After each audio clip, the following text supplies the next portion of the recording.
Hi everyone, and इस chapter के अंदर हम बात करने वाले हैं वैलिडेशंस के बारे में। अब वैलिडेशंस का मतलब होता है कुछ बेसिक कंडीशंस को चेक करना, ये इंश्योर करना कि जो भी डेटा हम सेव करवा रहे हैं या किसी को भेज रहे हैं वो डेटा करेक्ट है, वो डेटा करेक्ट फॉर्म में है, करेक्ट फॉर्मेट में है। अब हमारी जो वैलिडेशंस होती हैं वो एक वेबसाइट के अंदर या हमारे प्रोजेक्ट के अंदर दो तरीके की हो सकती है।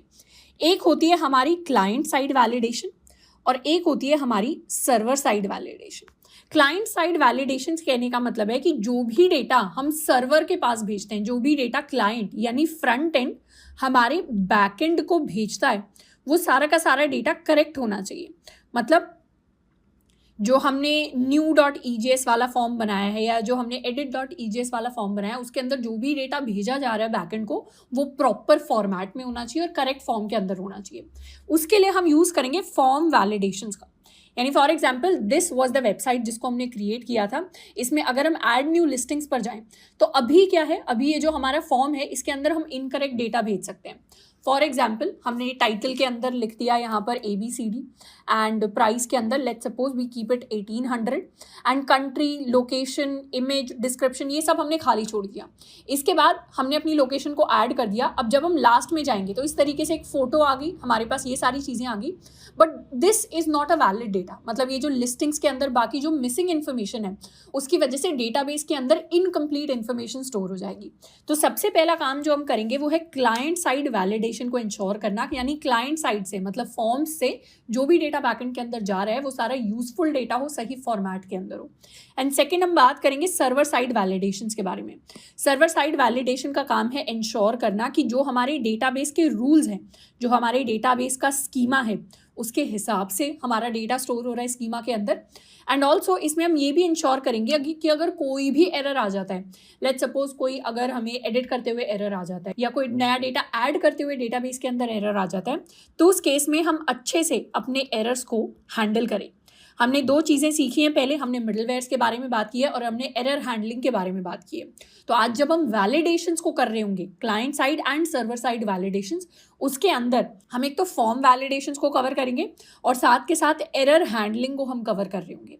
इसमें सबसे पहले बात करते हैं क्लाइंट साइड वैलिडेशन के बारे में, जिसमें हम कवर करेंगे फॉर्म वैलिडेशंस को। फॉर्म वैलिडेशंस कहने का मतलब है कि when we enter data in the form, the browser और the web server will check to see that the data is in the correct format and within the constraint set by the application. यानी data एक तो सही format के अंदर होना चाहिए।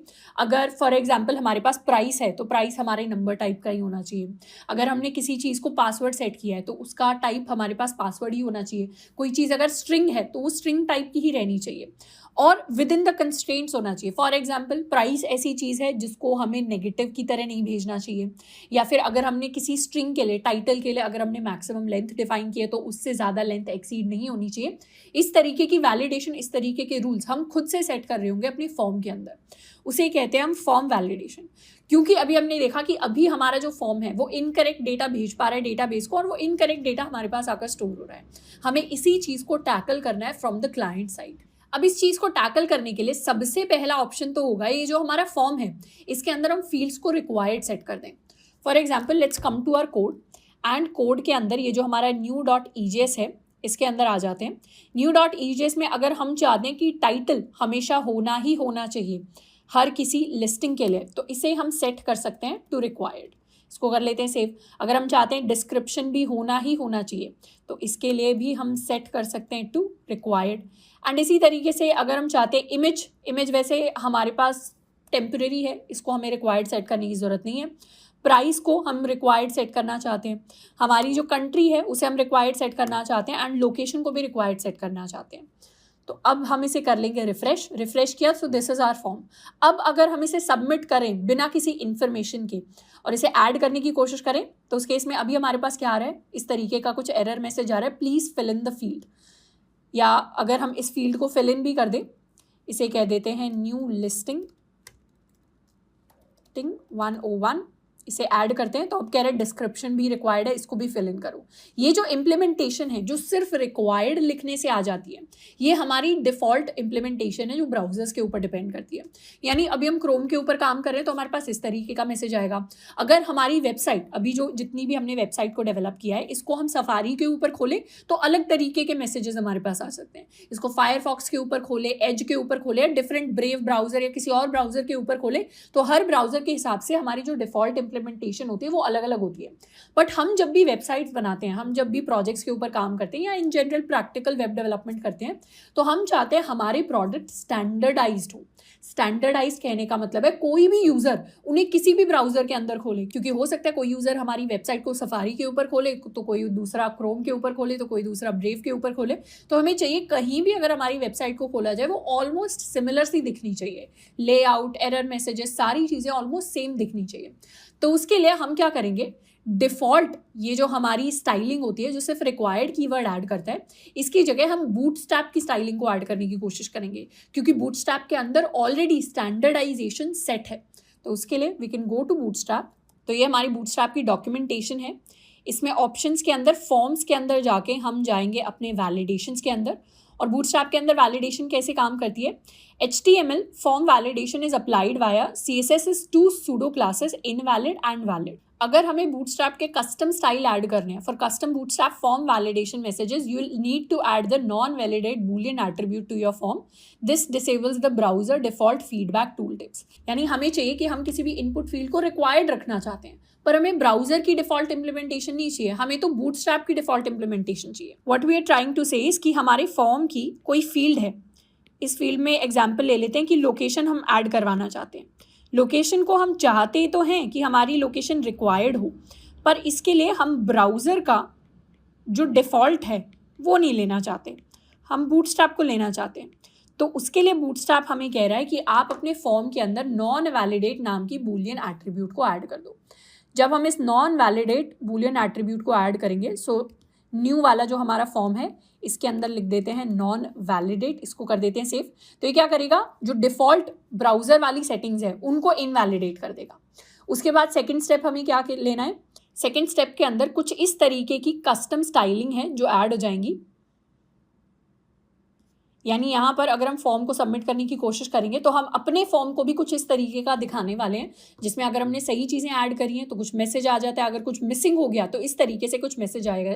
अभी क्या हो रहा है हमारे लिए, अभी के लिए सारी चीज़ें they are appearing to be blue and कुछ खास पता नहीं चल रहा कि हमने कुछ गलती किया है या कुछ ऐसा किया है। इसमें सबसे पहली चीज़ जो हम करने वाले हैं, हम अपने फॉर्म को एक क्लास देंगे जिसका नाम है नीड्स वैलिडेशन। तो इसे कॉपी कर लेते हैं और अपने फॉर्म के अंदर हम एक क्लास ऐड कर देंगे जिसका नाम है नीड्स वैलिडेशन। अब इस क्लास के बेसिस पे बूटस्ट्रैप ने कुछ जावास्क्रिप्ट का लॉजिक डिफाइन किया है। ये है हमारा जावास्क्रिप्ट का लॉजिक। इस लॉजिक को समझने से पहले एक बार इसे हम कॉपी कर लेते हैं। Let's copy this logic, this code, and इस कोड को हम चाहें तो new.ejs के अंदर भी पेस्ट कर सकते हैं, हम चाहें तो इसे boilerplate.ejs के अंदर भी पेस्ट कर सकते हैं, या और एक हम बेटर तरीका करेंगे, हमारा जो पब्लिक फोल्डर है ना उसके अंदर हम एक और फोल्डर बनाएंगे जावास्क्रिप्ट नाम से। ये तो हो गया CSS, ये हो गया हमारे पास जावास्क्रिप्ट। जावास्क्रिप्ट के अंदर हम एक फाइल क्रिएट करेंगे जिसको हम कह देंगे script.js। script.js के अंदर हम अपना पूरा लॉजिक लिख देंगे। अब ये हमारा boilerplate.ejs है, इसके अंदर ये दो अननेसेसरी टैग्स हैं, इनको हम हटा देते हैं। और ये जो हमारी स्क्रिप्ट है इसके अंदर हम एक और स्क्रिप्ट ऐड कर देते हैं। This script is going to be with the source. इसके अंदर सोर्स के अंदर हम ऐड कर देंगे /j/script.js। इसको कर लेते हैं सेव। अब हम एक बार जाके अपने फॉर्म को सबमिट करने की कोशिश करेंगे। We'll do add. तो अभी भी हमारे डिफ़ॉल्ट जो फील्ड्स हैं वो अप्लाई कर रहे हैं। हमारे जो फॉर्म है इसमें हमने नॉन वैलिडेट लिखा था, we are actually suppose to write no validate. तो नो वैलिडेट हमें लिखना है। इसको एक बार सेव करते हैं, रिफ्रेश किया एंड इस बार ऐड करेंगे तो इस बार हमें और बेटर जो है वो वैलिडेशन मिलकर आ रही है। यानी इस बार हमारे लिए क्लियर हो रहा है कि इमेज जो है, क्योंकि वो रिक्वायर्ड नहीं थी तो उसे हम एम्प्टी छोड़ सकते हैं, इसीलिए उसके लिए ग्रीन टिक आ गया है। बाउंड्री जो है हमारी ग्रीन से होकर आ गई है, जो रिफ्लेक्ट करिए कि हाँ ये वाली फील्ड सही है। बाकी सारी फील्ड्स के लिए हमारे पास एक एरर टाइप आ गया है, रेड बाउंड्री आ गई है, जिससे हमें पता चल रहा है हाँ कुछ ऐसी चीज़ है जो इनकम्प्लीट है। अगर हम प्राइस ऐड कर देते हैं और फिर ऐड करने की कोशिश करते हैं तो इट बिकम्स ग्रीन एंड बाकी सारी चीज़ें जो हैं वो रेड में आ रही है। तो इस तरीके से CSS की जो स्टैंडर्डाइज्ड स्टाइलिंग है फॉर वैलिडेशन वो हमारे पास यहाँ पर अप्लाई होकर आ गई है। अब नेक्स्ट हम बात करने वाले हैं सक्सेस एंड फेलियर टेक्स्ट के बारे में। जनरली अगर हमारे फॉर्म के अंदर कुछ प्रॉब्लम होती है, लेट्स सपोज अगर हमने किसी फील्ड को मिस कर दिया है या हमने कुछ गलत लिख दिया है, तो उस केस में हमारे पास एक मैसेज भी कई बार पॉपअप होके आता है जो हमें बताता है कि क्या गलत हुआ है। जैसे बूटस्ट्रैप की अगर हम वैलिडेशन देखें, इस फॉर्म को हमने जब सबमिट करने की कोशिश की तो इसके अंदर एरर आ गया। एरर क्या आया कि हमें अपना यूजर नेम एंटर करना है, या हमें किसी वैलिड स्टेट को यहाँ से सिलेक्ट करना है, या हमें वैलिड जिप कोड प्रोवाइड करना है, या अग्री करना है to terms and condition before submitting the form. जैसे हम उसे क्लिक कर देंगे, ठीक कर देंगे, तो हमारी जो चीज़ें हैं वो ग्रीन में अपीयर होकर आ जाएंगी। तो इस तरीके के अगर हम मैसेजेस शो करना चाहते हैं depending upon success and failure, तो उन्हें भी हम शो कर सकते हैं। सक्सेस मैसेज शो करने का क्या मतलब है? सक्सेस टेक्स्ट शो करने का मतलब है कि अगर हमने सारी चीज़ें ठीक से ऐड कर दी हैं, यानी सारे के सारे जो कंस्ट्रेंट है, जो फॉर्मेट है, उसके हिसाब से सही इन्फॉर्मेशन फॉर्म के अंदर ऐड की है, तो that is the success. Failure is जो अब हमारी वैलिडेशन जो है वो फेल हो जाती है, यानी किसी भी अगर फील्ड के लिए हमने गलत डेटा ऐड कर दिया तो उसके लिए वैलिडेशन फेल होगी। अगर सही और गलत के लिए हम मैसेजेस डिस्प्ले करना चाहते हैं तो उसके लिए हम valid feedback and invalid feedback, ये हमारी दो क्लासेस होती हैं जिनको यूज़ कर सकते हैं। जैसे फॉर एग्जाम्पल अगर हमने टाइटल सही ऐड किया है, अगर हमने टाइटल को सही ऐड कर दिया है, तो उस केस में हमारा ये जो टाइटल वाला डिव है इसके अंदर हम एक और डिव ऐड करेंगे एंड इस डिव को हम अपनी क्लास देंगे कॉल्ड वैलिड फीडबैक, और इस क्लास के अंदर हम एक मैसेज लिखेंगे। ये मैसेज तभी दिखाई देगा जब हमारे टाइटल जो है उसको हम सही ऐड कर देंगे। तो जैसे यहाँ पर नॉर्मली हमने अपने मैसेज को लिखा हुआ है, वैसे हम यहाँ लिख सकते हैं टाइटल लुक्स गुड। इसे कर लेते हैं सेव एंड वापस आ जाते हैं फॉर्म के पास, रिफ्रेश कर लेते हैं एक बार। हमने यहाँ लिख दिया न्यू टाइटल 101। इसको जब हम ऐड करने की कोशिश करेंगे तो यहाँ टेक्स्ट लिखा हुआ आ रहा है टाइटल लुक्स गुड। और अगर हम एरर के लिए कोई मैसेज दिखाना चाहते हैं, इसी डिव को हम कॉपी कर लेते हैं। फॉर एग्जांपल प्राइस पर हम एक बार आ जाते हैं। प्राइस के लिए अगर मैं ये टाइप यहाँ से नंबर हटा दूँ, इसे अगर यहाँ से हटाया जाए और अगर प्राइस में हमने गलत इन्फॉर्मेशन ऐड कर दी, तो उस केस में we can give it a class invalid feedback, और यहाँ पर हम लिख सकते हैं प्राइस शुड बी वैलिड, या please enter a valid price. इसे कर लेते हैं सेव एंड रिफ्रेश। इस बार हमने यहाँ ऐड कर दिया टाइटल 101 एंड अगर हम ऐड करें तो यहाँ प्राइस क्योंकि सही से ऐड नहीं हुआ तो उसके लिए हमारे पास एरर मैसेज आ गया, please enter a valid price. इसी तरीके से हम ये जो सेम इनवैलिड फीडबैक है ये अपनी कंट्री के लिए भी ऐड कर सकते हैं। We can add a div here writing please enter the country name and यहाँ हम लिख सकते हैं please enter the location. In fact, we can make it shorter by writing location should be valid and similarly हमारा जो text है उसे यहाँ पर हम लिख सकते हैं country name should be valid, या इसी तरीके से यहाँ लिख देते हैं price should be valid। Similarly description के अंदर हम जाके लिख सकते हैं अपने div के अंदर, इसे कॉपी कर लेते हैं एंड अपने डिव के अंदर we can write please enter a short description. Save and refresh. इस बार जब भी हम ऐड करने की कोशिश करेंगे तो इस तरीके से हमारे पास डिफरेंट जो मैसेजेस हैं वो अपीयर हो जाएंगे। यानी अगर हम फॉर्म के अंदर कुछ गलत कर रहे होंगे तो यूज़र को पता होगा कि फॉर्म के अंदर किस तरीके से चीज़ों को सही करना है। तो इस तरीके से हमारे success and failure text work करते हैं। तो ये तो हमने अपने ऐड न्यू वाले फॉर्म के अंदर चेंजेस कर दिए। इसी तरीके से अगर हम ऑल लिस्टिंग्स पे जाएं और इस लिस्टिंग के अंदर अगर हम एडिट पर जाएं तो एडिट के अंदर भी हम सिमिलर चीज़ें जो हैं, सिमिलर वैलिडेशन इंप्लीमेंट कर सकते हैं। Let's go to edit.ejs। edit.ejs के अंदर जो जो चीज़ें रिक्वायर्ड हैं उन्हें रिक्वायर्ड कर देते हैं। फॉर एग्जांपल हमारा जो टाइटल है इसे हम चाहेंगे कि ये रिक्वायर्ड हो, हमारे डिस्क्रिप्शन को भी चाहेंगे कि हमारा डिस्क्रिप्शन भी हमारे पास रिक्वायर्ड हो। सिमिलरली हम अपनी इमेज को भी यहाँ पर रिक्वायर्ड रखना चाहेंगे। इमेज को क्यों रिक्वायर्ड रखना चाहेंगे? क्योंकि अगर ऑलरेडी कोई लिस्टिंग हमारे पास ऐड हो गई होगी तो उसकी ऑलरेडी एग्जिस्टिंग कोई इमेज होगी जो हमने या तो यूजर ने इमेज का लिंक दिया होगा या हमने डेटाबेस से उसको बाय डिफॉल्ट सेट किया होगा। फॉर एग्जाम्पल डेटाबेस से बाय डिफॉल्ट अगर हमने सेट किया है तो यूजर इस लिंक को हटाकर कोई नई लिंक ऐड करना चाहेंगे, उस केस में तो ठीक है, वैलिड हो जाएगी सारी चीजें, पर यूजर सिर्फ हमारे डिफॉल्ट इमेज के लिंक को हटा रहे हैं, वो हम अलाउ नहीं करेंगे। तो इस केस में इसे हम रिक्वायर्ड रख देते हैं। हमारा प्राइस भी अगेन रिक्वायर्ड होना चाहिए, कंट्री भी रिक्वायर्ड होनी चाहिए एंड हमारी लोकेशन भी रिक्वायर्ड होनी चाहिए। अब यहाँ पर फॉर्म के अंदर हम सबसे पहले तो फॉर्म के अंदर आ जाते हैं, वील ऐड नो वैलिडेट, इसको कर लेते हैं सेव एंड रिफ्रेश। एंड साथ के साथ फॉर्म के अंदर हम ऐड कर देते हैं अपनी एक class. The class is going to be needs validation, save and refresh. इस केस में अगर हमने लोकेशन को हटा दिया और एडिट करने की कोशिश की तो इस बार हमारे लिए एडिट हो रहा है। क्या हमने लोकेशन के लिए रिक्वायर्ड ऐड किया था edit.ejs के अंदर? Location was suppose to be required. इसे वापस से एडिट करते हैं। ओके, डिस्क्रिप्शन के अंदर हमने required as a text add कर दिया है। ये रहा हमारा डिस्क्रिप्शन के अंदर ये जो रिक्वायर्ड है ये टेक्स्ट के अंदर ऐड हम नहीं करेंगे, इसे हमें ऐड करना है यहाँ पर। Save and refresh. एक और रिक्वायर्ड ऑलरेडी एग्जिस्ट करता है, इनफैक्ट इसे हम हटा देते हैं। We'll click on edit. Okay, हमने क्लास नीड्स वैलिडेशन ऐड कर दिया है पर अपनी script.js को तो इंक्लूड ही नहीं किया। तो यहाँ पर स्क्रिप्ट के अंदर, सोर्स के अंदर we add /js/script.js, save and now refresh. इस बार एडिट करने की कोशिश करेंगे तो हमारे पास एरर आ जाएगा। तो इसीलिए यहाँ पर हमें चीज़ें जो है उनको सही करना पड़ेगा। एडिट करने के लिए अगर हम कुछ यहाँ पे मैसेज डालना चाहते हैं वो भी हम ऐड कर सकते हैं। Let's copy the messages from new.js। Title के अंदर हम एक नया div ऐड कर सकते हैं। सिमिलरली डिस्क्रिप्शन के अंदर भी ऐड कर सकते हैं। This is going to go for description। हमारी इमेज के लिए भी हम सिमिलर चीज़ ऐड कर सकते हैं। Please enter a valid link for image. हमें अगर प्राइस के लिए ऐड करना है, we'll copy this invalid feedback, इसको प्राइस के लिए ऐड कर देते हैं। कंट्री के लिए हम इसे कॉपी कर लेते हैं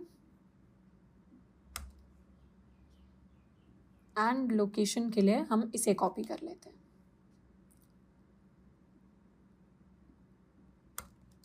इसे कर लेते हैं सेव एंड रिफ्रेश। इस बार अगर हमने कंट्री नेम हटा दिया और हमने एडिट करने की कोशिश की तो यहाँ पर हमारे पास मैसेज आ जाएगा country name should be valid. तो हमें कंट्री नेम को यहाँ पे ऐड करना ही करना पड़ेगा। We can write United States, edit, तो ये हमारे पास एडिट होकर आ जाएगा। तो इस तरीके से हमने दोनों फॉर्म्स के अंदर अपनी वैलिडेशंस को ऐड कर दिया है। जो बूटस्ट्रैप स्टैंडर्डाइज्ड वैलिडेशन है हर एक ब्राउजर के अंदर वो सेम होकर आएगी। तो इस तरीके से हमने क्लाइंट साइड वैलिडेशन को इंश्योर कर लिया है। अब क्लाइंट साइड वैलिडेशन को इंश्योर करने का मतलब है कि एक चीज़ हमने कर ली। क्या चीज़ की? कि अगर जो हमारा फॉर्म डिस्प्ले हो रहा है उसके अंदर अब गलत डेटा एंटर नहीं कर पाएगा कोई भी अगर रिक्वायर्ड पीस ऑफ इंफॉर्मेशन है उसको मिसिंग छोड़ के अब हम फॉर्म को सबमिट नहीं कर सकते। पर अभी भी हमारा जो वेबसाइट है, हमारा जो प्रोजेक्ट है वो वल्नरेबल है। वल्नरेबल क्यों है? क्योंकि नॉर्मली फॉर्म को सबमिट करने से तो डेटा ऐसे एज सच इनवैलिड डेटा हमारे बैकएंड के पास नहीं जा सकता। पर अभी भी अगर हम पोस्टमैन जैसी सर्विसेज को यूज़ करें या हॉपस्कॉच जैसी सर्विसेज को यूज़ करें तो डायरेक्ट अगर हम API कॉल्स ही कर रहे हैं, डायरेक्ट किसी ने कोड लिख दिया और /listings के पास उसने पोस्ट रिक्वेस्ट, गेट रिक्वेस्ट भेज दी, एडिट रिक्वेस्ट भेज दी, तो उस केस में क्या होगा? उस केस में इनकरेक्ट इन्फॉर्मेशन बैकएंड के पास जा सकती है। तो इसीलिए सर्वर साइड पे हमें अलग से वैलिडेशंस, अलग से एरर हैंडलिंग जो है उसे इंश्योर करने की जरूरत पड़ती है। तो नेक्स्ट चीज जिसके बारे में हम बात करने वाले हैं वो है सर्वर साइड एरर हैंडलिंग। अब नेक्स्ट हम बात करने वाले हैं about defining our own custom error handler. तो अभी तक जितनी भी कोडिंग हमने करी है अपने app.js के अंदर, अपने बैकएंड के अंदर, उसमें कई सारे लूप होल्स हैं, यानी काफ़ी सारी ऐसी चीज़ें हैं जो गलत जा सकती हैं। फॉर एग्जाम्पल हमें पता है कि हमारा प्राइस एक नंबर होना चाहिए, पर कोई फ्रंट एंड से या मान लो हॉपस्कॉच या पोस्टमैन से रिक्वेस्ट भेज दे एपीआई के पास जिसमें उसने प्राइस को एज अ स्ट्रिंग भेजा हुआ है, तो उस केस में हमारे पास एरर आएगा, उस तरीके की चीज़ें एक्सेप्टेबल नहीं होंगी। एंड ये जो हमारे पास एरर आएंगे ये एसिंक एरर्स होंगे। एसिंक्रोनस एरर्स क्यों? क्योंकि अगर हम जैसे for example this is our post route, इसमें अगर हम रिक्वेस्ट की बॉडी से लिस्टिंग ऑब्जेक्ट को निकालते हैं तो उसे हम डायरेक्टली सेव करवाने की कोशिश कर रहे हैं, और अगर ये जो लिस्टिंग है इसके अंदर प्राइस की वैल्यू नंबर नहीं होगी या कुछ और तरीके के एरर्स होंगे, तो उस केस में हमारे पास जो एरर आएगा वो डेटाबेस से आएगा जो एसिंक्रोनस एरर होगा, एंड उसे हैंडल करना बहुत ज़रूरी है। तो उसके लिए सबसे पहले तो हम एक एरर के लिए हैंडल करने के लिए एक मिडलवेयर डिफाइन कर सकते हैं, या इनफैक्ट इसे यहीं पर डिफाइन कर लेते हैं app.use, और मिडलवेयर के अंदर यहाँ पर हमारे पास आएगा एरर, हमारे पास आएगा request, response and next, and finally यहाँ से हम रिस्पॉन्स के अंदर सेंड करना चाहते हैं समथिंग वेंट रॉन्ग। इसे कर लेते हैं सेव, एंड ऊपर जाके जो हमारा क्रिएट राउट है इसके अंदर अगर कोई भी चीज़ लेट्स सपोज कोई भी चीज़ मिसिंग होती है तो इसके लिए एक बार ट्राई कैच ब्लॉक को यूज़ करने की कोशिश करते हैं। इस पार्ट को हम कर लेते हैं कट, एंड यहाँ पे आ जाएगा हमारा कैच ब्लॉक। कैच के अंदर हमारे पास हमारा एरर आ जाएगा, एंड एरर के लिए हम कॉल कर देंगे अपने नेक्स्ट को, एंड एसिंक के अंदर यहाँ पर हमारे पास 3 पैरामीटर्स होंगे, रिक्वेस्ट, रिस्पॉन्स एंड नेक्स्ट। जैसे इस नेक्स्ट को कॉल किया जाएगा मतलब अपने एरर के लिए हम एरर हैंडलर को कॉल कर रहे हैं। तो इसे कर लेते हैं सेव, एंड यहाँ से एक बार ऐड न्यू लिस्टिंग के अंदर हम जाते हैं, इसे रिफ्रेश करेंगे, and for example add new listing के अंदर इसे कह देते हैं सैम्पल लिस्टिंग 101। कुछ रैंडम डेटा इसके अंदर हमने एंटर कर दिया, यहाँ पे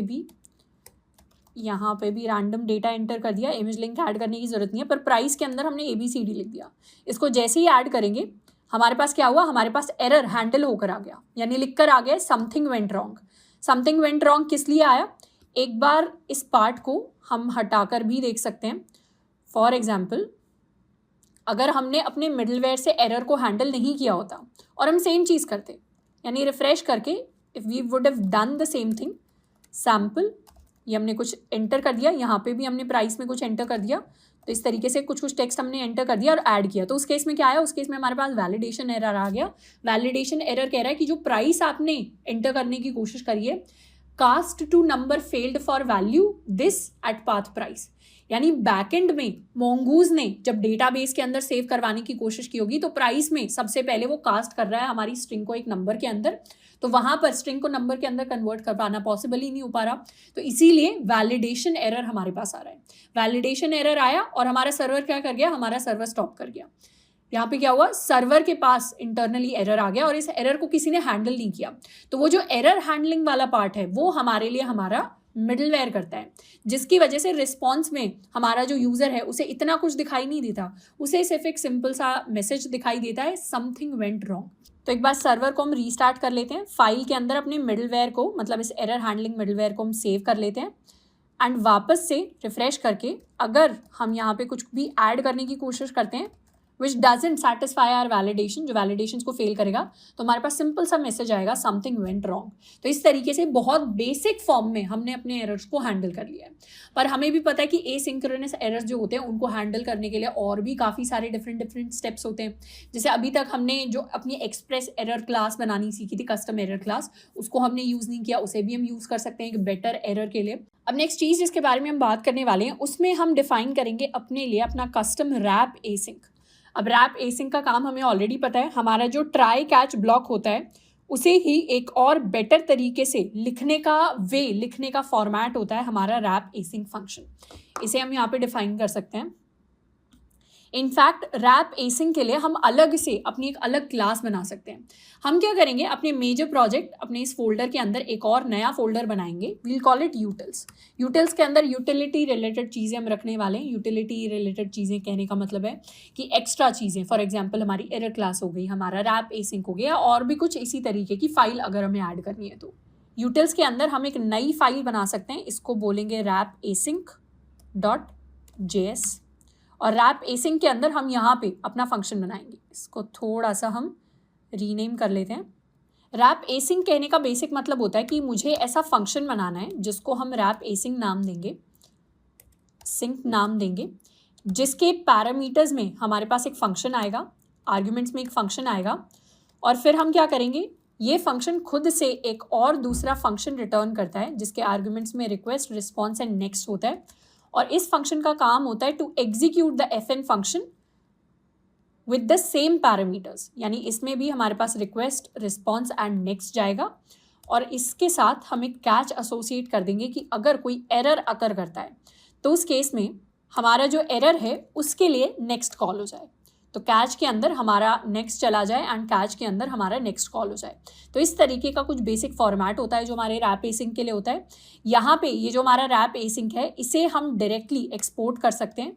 we can write module dot exports is equal to, या इसे हम कन्वर्ट कर सकते हैं to an arrow function. Save, ये फंक्शन कीवर्ड यहाँ से हटा लेते हैं एंड इसे app.js के अंदर हम रिक्वायर करेंगे। तो const wrap async is equal to require dot slash utils slash wrap async dot js। और यहाँ पर जहाँ हमने ट्राई एंड कैच को एस्टैब्लिश किया था, हमारा जो क्रिएट राउट है, क्रिएट राउट के अंदर हम रैप एसिंक को यूज़ करेंगे एंड अपने ट्राई एंड कैच को यहाँ से रिमूव कर देंगे। इसको कर लेते हैं save, async, and this is also going to be wrap async. अब यहाँ से सर्वर हमारा एक बार स्टार्ट हो जाएगा। क्रिएट राउट के अंदर अब हमने रैप एसिंक को यूज़ कर लिया, तो वो भी सेम तरीके से हमारे एरर्स को हैंडल करेगा। वो चेक करने के लिए, वेरीफाई करने के लिए वी कैन रिफ्रेश करके दोबारा से हम रॉन्ग इन्फॉर्मेशन यहाँ पे एंटर कर सकते हैं। We can enter some text, add किया तो समथिंग वेंट रॉन्ग, हमारा सर्वर स्टॉप नहीं हुआ, सर्वर अभी भी रन कर रहा है। इसका मतलब कुछ ना कुछ एरर हैंडलिंग हमारे पार्ट पे हुई है, वो हुई है with the help of wrap async and हमारा एरर हैंडलिंग मिडलवेयर। इसके बाद नेक्स्ट चीज़ जो हम करने वाले हैं वो है हमारे कस्टम एक्सप्रेस एरर को क्रिएट करना। तो एक्सप्रेस एरर अभी क्या कर रहे हैं, हम डायरेक्टली हम अपने रिस्पॉन्स के अंदर कुछ स्टैंडर्ड रिस्पॉन्स सेंड कर रहे हैं, पर हम अलग अलग रिस्पॉन्सेस को अलग अलग मैसेजेस, अलग अलग स्टेटस कोड्स के साथ सेंड कर सकते हैं। तो उसे सेंड करने का तरीका होगा कि यूटिल्स के अंदर ही हम अपनी क्लास बनाएं कस्टम एरर्स के लिए। We'll call it express error dot JS. Express error के अंदर हम एक क्लास बनाएंगे एक्सप्रेस एरर नाम से, जो क्लास एक्सटेंड करेगी हमारी एरर क्लास को। एंड इसके अंदर सबसे पहले तो एक कंस्ट्रक्टर कॉल किया जाएगा। कंस्ट्रक्टर सबसे पहले अपने सुपर कंस्ट्रक्टर को कॉल करेगा, उसके बाद दिस डॉट स्टेटस। अच्छा, जब भी हमारे कंस्ट्रक्टर कॉल होगा तो उसके अंदर एक स्टेटस आएगा हमारे पास, या इसे स्टेटस कोड भी हम कह सकते हैं। स्टेटस कोड आएगा, साथ के साथ हमारे पास एक मैसेज आएगा। So this dot status code is equal to status code and this dot message is equal to message. And module dot exports के अंदर हम एक्सपोर्ट कर देंगे अपनी एक्सप्रेस एरर क्लास को। इसे सेव कर लेते हैं एंड app.js के अंदर जाके इसे भी हम कर लेंगे require const express error is equal to require slash express error dot js। अब यहाँ से हम थ्रो कर सकते हैं अपने एक्सप्रेस एरर्स को। तो रिस्पॉन्स के अंदर इनफैक्ट अगर कोई भी एरर मैसेज आएगा तो सबसे पहले तो हम डीकंस्ट्रक्ट करेंगे अपनी एक्सप्रेस एरर को। यहाँ पर एरर से हम सबसे पहले तो अपना स्टेटस कोड निकालेंगे, उसके बाद हम अपना मैसेज निकालेंगे इज़ इक्वल टू एरर से डीकंस्ट्रक्ट करके हम रिस्पॉन्स के अंदर सेंड करेंगे, या स्टेटस जो है उसे सेट कर देंगे to our status code and send कर देंगे हमारा एरर मैसेज। अब इसे टेस्ट करने के लिए हम एक पेज नॉट फाउंड एरर को थ्रो कर सकते हैं। फॉर एग्जाम्पल, हमारे पास /listing/id है, /listing/id/edit है। इस तरीके से हमारे पास काफ़ी सारे राउट्स हैं। पर अगर यूज़र किसी ऐसे राउट के पास रिक्वेस्ट भेजता है, फॉर एग्जाम्पल कोई डेवलपर ही है, वो टेस्टिंग कर रहा है और हमारी ही डोमेन के किसी रैंडम राउट के पास रिक्वेस्ट जाती है, तो ऑब्वियसली वहाँ पे पेज नहीं होगा। तो हम पेज नॉट फाउंड का रिस्पॉन्स भेजना चाहते हैं। अब जैसे ही सारे के सारे राउट्स के साथ चेक कर लिया कि क्या ये राउट है जिसके पास रिक्वेस्ट आई है और किसी से भी मैच नहीं हुआ, तो उसके बाद हम एक स्टैंडर्ड रिस्पॉन्स भेजना चाहते हैं। उसके लिए हम लिख सकते हैं app.all और यहाँ पे हम लिख सकते हैं स्टार। स्टार यानी सारी की सारी जो इनकमिंग रिक्वेस्ट है उसके साथ मैच कर दो। तो ऊपर अगर किसी इनकमिंग रिक्वेस्ट के साथ मैच हो गया होगा तब तो रिस्पॉन्स चला गया होगा, पर अगर किसी के साथ मैच नहीं हुआ मतलब यहाँ पे आके मैच होगा। इसके अंदर हमारे पास आ जाएगा रिक्वेस्ट, रिस्पॉन्स एंड नेक्स्ट। तो हम क्या करेंगे, हम यहाँ पर नेक्स्ट को कॉल करेंगे और नेक्स्ट के अंदर हम एक एरर पास करेंगे। एरर की फॉर्म में हम थ्रो कर देंगे एक न्यू एक्सप्रेस एरर, जिसके अंदर सबसे पहले तो स्टेटस कोड के अंदर वील सेंड 404 एंड मैसेज के अंदर हम भेजेंगे पेज नॉट फाउंड। तो इस तरीके से हमने एक नया एक्सप्रेस एरर जो है उसको थ्रो कर दिया एंड उसे यहाँ पे कैच किया जाएगा। उस एक्सप्रेस एरर से स्टेटस कोड और मैसेज निकाला जाएगा एंड फिर वो रिस्पॉन्स के अंदर सेंड किया जाएगा। अब यहाँ पर if we send a request to local host 8080 listings/random, तो इस तरीके का कोई राउट हमने क्रिएट ही नहीं किया। अगर इसे हम एंटर करेंगे, ओके, रैंडम को इसने आईडी की तरह ले लिया है जो अभी अनहैंडल्ड है। रैंडम को आईडी की तरह ले लिया मतलब उसने हमारे listing/random को इस शो राउट से मैच कर दिया है और आईडी के अंदर उसने रैंडम रख लिया, तो आईडी मिली नहीं। तो यहाँ क्या कर दिया, उसने एक एसिंक्रोनस एरर को थ्रो कर दिया और क्योंकि अभी हमने यहाँ पे रैप एसिंक को यूज़ नहीं किया है तो वो एरर अच्छे से हैंडल नहीं हो पाया, तो इसलिए सर्वर हमारा क्रैश हो गया है। इसको दोबारा से एक बार रन करते हैं। /listings की जगह हम /random के पास एरर भेजेंगे और हमारे पास क्या आएगा, पेज नॉट फाउंड। अगर हम /terms पे एरर भेजेंगे, पेज नॉट फाउंड। /users के पास अभी एरर भेजेंगे, पेज नॉट फाउंड। मतलब ये वो सारे राउट्स हैं जिनको अभी हमने क्रिएट नहीं किया, ये एग्जिस्ट ही नहीं करते, इसीलिए पेज इज नॉट फाउंड। तो ये हमने अपने एक्सप्रेस एरर को यहाँ पर टेस्ट कर लिया है। साथ के साथ जितने भी हमारे एसिंक्रोनस फंक्शंस थे उन सब के साथ एक बार रैप एसिंक को अटैच कर देते हैं, सो दैट अगर कोई भी एरर आता है, कोई भी एरर अकर करता है तो हमारा सर्वर ना स्टॉप हो बल्कि वो एरर्स हमारे लिए हैंडल हो जाए। इंडेक्स राउट पे कर देते हैं। हमारा जो ये गेट राउट है ये भी एसिंक्रोनस है, इसके पास भी कर देते हैं। और एडिट राउट भी एसिंक्रोनस है, इसे भी रैप कर देते हैं। हमारा पुट राउट भी एसिंक्रोनस है, इसे भी रैप कर देते हैं। डिलीट राउट भी एसिंक्रोनस है, इसे भी हम रैप कर देंगे। तो इस बार कोई भी एरर आएगा और कुछ नहीं तो वो सही तरीके से हैंडल ज़रूर हो जाएगा। और हम चाहें तो स्टेटस कोड एंड मैसेज के अंदर कुछ कुछ डिफ़ॉल्ट वैल्यूज़ असाइन कर सकते हैं। अगर ऑलरेडी एरर के अंदर कोई स्टेटस कोड नहीं होगा तो 500 असाइन हो जाएगा, और कोई और मैसेज नहीं होगा तो असाइन हो जाएगा समथिंग वेंट रॉन्ग। इसको कर लेते हैं सेव एंड एक बार दोबारा से एक और एरर थ्रो करने का ट्राई करते हैं। इसको कर देते हैं रिफ्रेश। इस बार हमने रैंडम एरर दोबारा से थ्रो किया, ऐड किया, तो हमारे पास आया। अब हमारे पास प्रॉपर एरर आ रहा है, यानी एक्सप्रेस ने जो बाय डिफ़ॉल्ट एरर थ्रो किया होगा वहाँ उस एरर से हमारे पास मैसेज एक्सट्रैक्ट हुआ होगा और मैसेज क्लाइंट के पास सेंड हो गया। मैसेज क्लाइंट के पास सेंड हो गया तो मैसेज में था listing validation failed, price cast to number field, यानी प्राइस जो भेजा है आपने वो नंबर में कास्ट नहीं हो पा रहा, मतलब प्राइस में आपने कोई स्ट्रिंग भेज दी है rather than a valid number. तो हमारे पास अभी प्रॉपर मैसेज जो है वो लिख कर आ रहा है, पर ये नोट करने वाली बात है हमारा सर्वर स्टॉप नहीं हुआ, यानी हमारा एरर जो है वो सही तरीके से हैंडल हो रहा है। इसके अलावा एक और पोटेंशियल एरर है जिसके लिए हम चेक कर सकते हैं। व्हाट वील डू इज, हम एक बार हॉपस्कॉच से जाके एक API रिक्वेस्ट जो है उसे भेजने की कोशिश करेंगे। API रिक्वेस्ट के अंदर हम एक पोस्ट रिक्वेस्ट भेजने वाले हैं और पोस्ट रिक्वेस्ट के अंदर हम लोकल होस्ट /API की जगह /listings को कॉल करेंगे और पोस्ट रिक्वेस्ट में बॉडी के अंदर यानी रिक्वेस्ट की बॉडी के अंदर हम कुछ डेटा भेजेंगे। तो ये कंटेंट इनफैक्ट यहाँ से डिलीट कर सकते हैं। हम कुछ डेटा यहाँ से भेजने वाले हैं। डेटा के अंदर जैसे जब भी हमारे पास /listings के पास पोस्ट रिक्वेस्ट आती है, ये जो हमारी क्रिएट राउट है यानी /listings के पास हमारे पास पोस्ट रिक्वेस्ट आ रही है, तो इसके अंदर हम रिक्वेस्ट की बॉडी से लिस्टिंग, ये वाली जो लिस्टिंग है इसे निकालने की कोशिश करते हैं, एक्सट्रैक्ट करने की कोशिश करते हैं, जिसे फाइनली हम ऐड कर रहे हैं डेटाबेस के अंदर।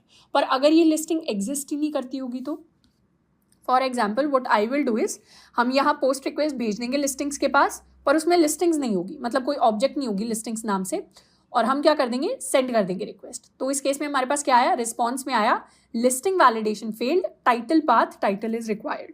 यानी हमारे पास लिस्टिंग की जो वैलिडेशन है, लिस्टिंग के अंदर टाइटल ही है नहीं है, तो 500 इंटरनल सर्वर एरर हमारे पास आ गया। यहाँ हम पहले से ही कंडीशन लगा सकते हैं कि अगर हमारी रिक्वेस्ट की बॉडी के अंदर लिस्टिंग नहीं है तो उस केस में हम थ्रो करना चाहते हैं, let's throw a new express error. Express error throw करेंगे जिसके अंदर स्टेटस कोड क्या होगा, स्टेटस कोड हम रखेंगे 400। स्टेटस कोड 400 का मतलब होता है बैड रिक्वेस्ट, यानी क्लाइंट की गलती की वजह से सर्वर इस रिक्वेस्ट को हैंडल नहीं कर सकता। तो क्लाइंट ने यहाँ पे क्या गलती की, क्लाइंट ने यहाँ पे ये गलती की कि वो लिस्टिंग के अंदर पोस्ट रिक्वेस्ट तो भेज रहे हैं पर उसमें लिस्टिंग का डेटा ही नहीं भेजा, लिस्टिंग ऑब्जेक्ट ही नहीं भेजी। तो ये क्लाइंट की गलती की वजह से सर्वर साइड पे एरर आ रहा है। तो दैट इज वाई हम यहाँ स्टेटस कोड में 400 भेज रहे हैं विच इज़ बैड रिक्वेस्ट, और हम यहाँ ऐड कर देंगे send valid data for listing. तो इससे क्लियर हो जाएगा कि हमने लिस्टिंग के लिए वैलिड डेटा नहीं भेजा। इस बार जब दोबारा से हम पोस्ट रिक्वेस्ट को सेंड करने की कोशिश करेंगे तो इस बार सही हमारे पास स्टेटस मैसेज आएगा इक्वल टू 400 एंड HTML में हमारे पास आएगा send valid data for listing. तो इस तरीके से हम अपने कस्टम एरर्स को थ्रो कर सकते हैं जहाँ भी हमें फील होता है कि हाँ यहाँ पे नीड है। जैसे यहाँ पे अगर रिक्वेस्ट बॉडी के अंदर लिस्टिंग नहीं होगी तो रिस्पॉन्स में ये सेंड हो जाएगा। इनफैक्ट जब हम अपने अपडेट राउट के पास भी कॉल लगाते हैं, अपडेट राउट पे भी हम रिक्वेस्ट बॉडी के अंदर लिस्टिंग को चेक कर रहे हैं, तो यहाँ पे भी हम सेम कंडीशन लगा सकते हैं। इसको कर लेते हैं सेव। तो अभी तक हमने 3 चीज़ों को किया है। हमने अपना एक्सप्रेस वाला मिडलवेयर डिफाइन कर लिया है, उसको हमने काफ़ी सारे एक्सप्रेस एरर को थ्रो करके टेस्ट भी कर लिया है। हमने हॉपस्कॉच से भी उसको टेस्ट किया कि वो वर्क कर रहा है, स्टेटस वगैरह मैसेज वगैरह सब हमारे पास सही आ रहा है। हमने क्लाइंट साइड से भी टेस्ट कर लिया है। साथ के साथ हमने रैप एसिंक के अंदर अपना जो पूरा लॉजिक है ट्राई कैच का उसको स्टोर कर लिया है। नेक्स्ट हम बात करने वाले हैं एक डिफॉल्ट एरर पेज के बारे में which is going to be error.ejs। अब नेक्स्ट हम बात करेंगे error.ejs के बारे में। बेसिकली हम चाहते हैं कि कभी भी कोई एरर अगर आए, अभी हमारे एरर्स कैसे दिख रहे हैं क्लाइंट साइड पे, हमारे जो एरर्स दिख रहे हैं वो इस तरीके से दिख रहे हैं and it is not a very good way to show errors on the website. हम चाहते हैं अगर एरर भी अकर करे हमारे क्लाइंट साइड पर हमारे यूजर के पास तो वो भी उसे अच्छे फैशन में अच्छी स्टाइलिंग के साथ दिखना चाहिए। तो इसीलिए हम एरर्स के लिए एक अलग से पेज बनाएंगे, इसको हम error.ejs कहेंगे। हम क्या कर सकते हैं, अपने व्यूज़ के अंदर ही जाकर एक और नया व्यू क्रिएट कर सकते हैं। हम इसे बोलेंगे error.ejs। error.ejs के अंदर हम यूज़ करने वाले अपने बूटस्ट्रैप अलर्ट्स का। तो we can go to bootstrap के अंदर हमारे पास अलर्ट्स होते हैं, ये रहे हमारे पास अलर्ट्स, और अलर्ट्स के अंदर इस तरीके से हम कुछ अलर्ट्स दे सकते हैं। हम एक रेड अलर्ट को यूज़ कर सकते हैं टू डिस्प्ले अ मैसेज, तो उसके लिए अलर्ट डिव डेंजर इस तरीके से हमें कुछ चीज़ें कॉपी करनी पड़ेंगी।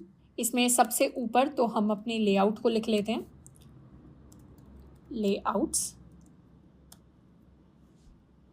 इसे कह देते हैं /layouts /boilerplate।